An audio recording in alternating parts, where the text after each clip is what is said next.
حضرت ابو امامہ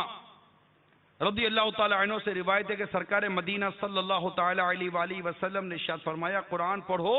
کیونکہ وہ قیامت کے روز اپنے اصحاب کے لیے شفیع ہو کر آئے گا، شفاعت کرے گا قرآن کریم۔ اللہ تبارک و تعالی اس سے بار بار بار بار بار بار پڑھنے اور تلاوت کرنے کی ہمیں توفیق عطا فرمائے۔ حضرت عبیدہ ملیکی رضی اللہ تعالی عنہ سے روایت ہے، رسول کریم صلی اللہ تعالی علیہ وآلہ وسلم نے ارشاد فرمایا، اے قرآن والو، قرآن کو تکیہ نہ بناؤ، قرآن کو تکیہ نہ بناؤ،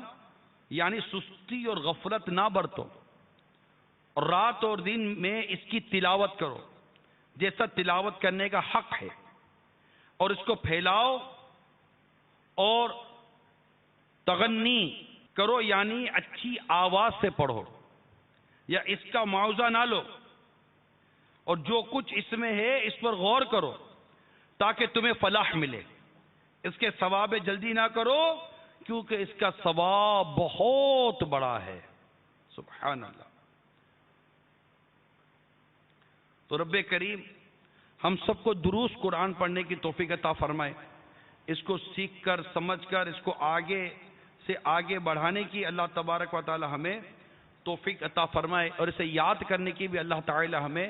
توفیق عطا فرمائے۔